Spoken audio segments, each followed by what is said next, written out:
Shalom. Sungguh luar biasa sekali, saya senang bisa berjumpa kembali dengan Bapak Ibu Saudara semua. Hari Jumat kemarin kita sebenarnya sudah ada ibadah, tapi saya melihat bahwa ada muka-muka yang baru yang hari Jumat lalu saya tidak berjumpa, atau di Desember yang lalu saya pun tidak melihatnya. Tapi pada hari ini saya berjumpa dengan Bapak Ibu Saudara semua. Saya mungkin tidak usah perkenalkan diri lagi karena nama saya tadi sudah ada di depan sana. Cuman itu bukan foto saya. Hari ini saya mau mengajak kita semua membuka Alkitab kita bersama-sama ke dalam Injil Yohanes pasal 20 ayat 19 sampai 29. Yohanes 20 ayat 19 sampai 29. Kalau mau cepat buka Kisah Para Rasul lalu mundur satu lembar. Langsung ketemu Yohanes 20 ayat 19 sampai 29.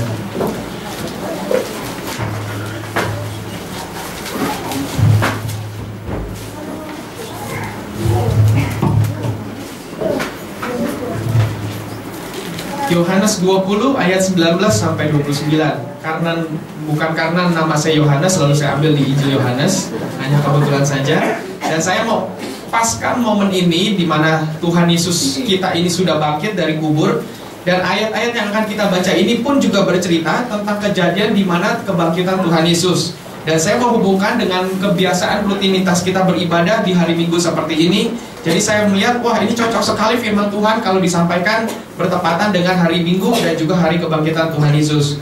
Oleh sebab itu saya mau mengajak kita semua sama-sama membaca Alkitab kita bergantian. Saya akan baca ayat yang ganjil, Bapak Ibu Saudara akan baca ayat yang genap. Dua perikop akan kita baca bersama-sama. Perikop pertama judulnya Yesus menampakkan diri kepada murid-muridnya. Perikop yang kedua, Yesus menampakkan diri kepada Thomas. Kita akan baca bergantian. Saya yang ganjil, Bapak Ibu Saudara yang genap. Sekali lagi Yohanes 20 ayat 19 sampai 29. Ketika hari sudah malam pada hari pertama minggu itu, berkumpullah murid-murid Yesus di suatu tempat dengan pintu-pintu yang terkunci karena mereka takut kepada orang-orang Yahudi. Pada waktu itu datanglah Yesus dan berdiri di tengah-tengah mereka dan berkata, "Damai sejahtera bagi kamu." Dan sesudah berkata demikian, ia menunjukkan tangannya dan melambungnya kepada mereka. Murid-murid itu bersuka-cita ketika mereka melihat. Maka kata Yesus sekali lagi, "Damai sejahtera bagi kamu. Sama seperti Bapa mengutus aku, demikian juga sekarang aku mengutus kamu."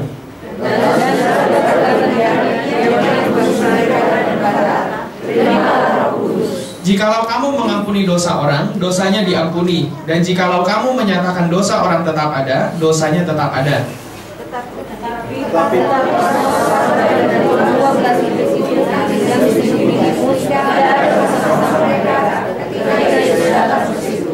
Maka kata murid-murid yang lain itu kepadanya, "Kami telah melihat Tuhan." Tetapi Thomas berkata kepada mereka, "Sebelum aku melihat bekas paku pada tangannya, dan sebelum aku mencucukkan jariku ke dalam bekas paku itu, dan mencucukkan tanganku ke dalam lambungnya, sekali-kali aku tidak akan percaya." Beberapa hari kemudian murid-murid Yesus berada di rumah itu, dan Thomas bersama-sama dengan mereka. Sementara pintu-pintu terkunci, Yesus datang dan berdiri di tengah mereka dan berkata, "Damai sejahtera bagi kamu." Kemudian ia berkata kepada Thomas, "Taruhlah jarimu di sini dan lihatlah tanganku. Ulurkanlah tanganmu dan cucukkan ke dalam lambungku, dan jangan engkau tidak percaya lagi, melainkan percayalah." Thomas menjawab, "Ya Tuhan dan tahu." Kata Yesus kepadanya, "Karena engkau telah melihat aku, maka engkau percaya. Berbahagialah mereka yang tidak melihat namun percaya." Amin. Terima kasih. Nah, kesempatan ini saya ingin sampaikan dulu tema khotbah saya atau judul dari khotbah saya hari ini adalah, kan tadi saya sebelum firman Tuhan saya turun ke bawah, saya lihat seperti biasanya waktu saya pertama kali datang pun di sini Desember lalu, bahwa setiap ibadah kita ada makan. Dan saya juga jumpai kalau di Indonesia pun juga banyak gereja-gereja atau persekutuan-persekutuan doa itu setelah ibadah dibagikan makanan gratis. Nah, saya perhatikan bahwa waktu saya masih sekolah Alkitab di tingkat sarjana, di tingkat S1, saya kebetulan dikasih tugas pelayanan oleh sekolah Alkitab saya untuk membantu pelayanan sebuah GBI di daerah Roksi. Kalau Bapak Ibu berasal dari Jakarta pasti tahu Roksi itu di daerah mana. Nah, saya pelayanan di Roksi situ melayani di ibadah hari Sabtu, ibadah kaum pemulung. Nah, ibadah pemulung tersebut saya layani, saya duduk di belakang bersama dengan rekan-rekan saya.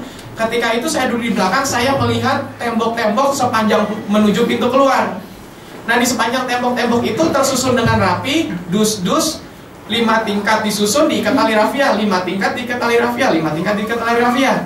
Bapak Ibu pasti bisa nebak isi dari dus itu apa? Apalagi kita udah tahu itu ibadah pemulung. Ada dus-dus tersusun rapi, pasti isinya makanan. Saya tanya kepada koordinator ibadahnya, Pak, pernah tidak kotak-kotak tersebut ditiadakan? Nah, ini mereka ibadah setiap hari Sabtu. Jadi 1 bulan ada berapa kali Sabtu? 4 kali Sabtu kan? Nah, udah gitu saya tanya, bagaimana Pak? Pernah nggak dibikin kotak-kotak itu nggak ada?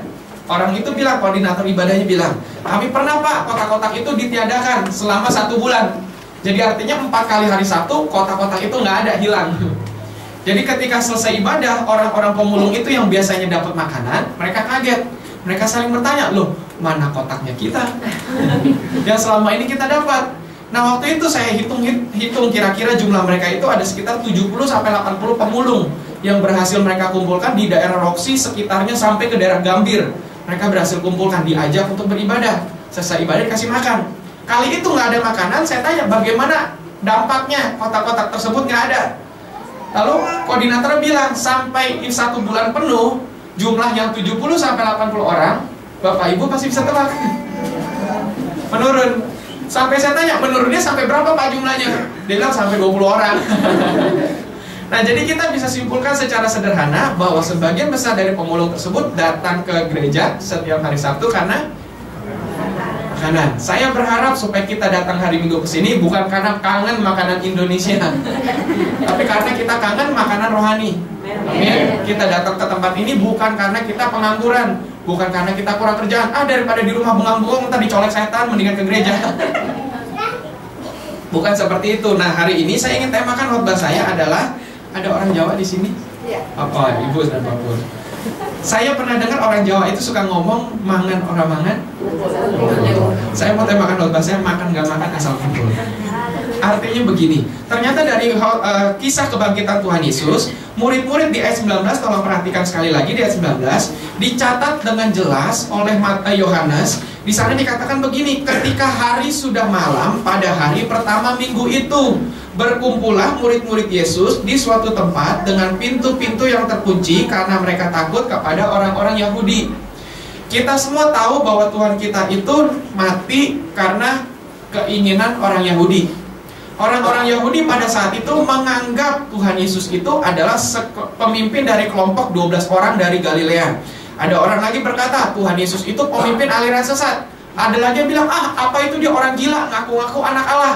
Maka dari itu banyak orang Yahudi benci kepada Yesus. Karena Yesus selalu mengaku, aku ini anak Allah. Aku Allah yang menjelma jadi manusia.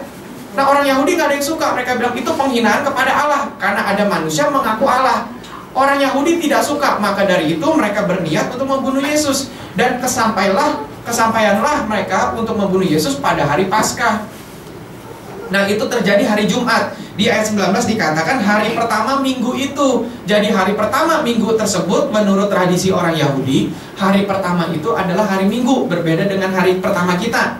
Sekarang kita sebut hari pertama itu hari Senin. Karena apa? Sabat orang Kristen modern adalah hari Minggu. Orang Yahudi sampai sekarang masih merayakan sabat mereka hari Sabtu. Nah, hari Jumat itu Tuhan Yesus disalibkan. Hari Sabtu, menjelang hari Sabtu jam 6 sore, Tuhan Yesus mayatnya langsung diturunkan. Maka dari itu kan Yusuf dari Arimatea bilang, aku izin kepada Kaisar Romawi supaya mayat Yesus boleh diturunkan. Sebab kenapa? Besok hari Sabat. Hari Sabat orang Yahudi itu nggak boleh sama sekali sentuh mayat.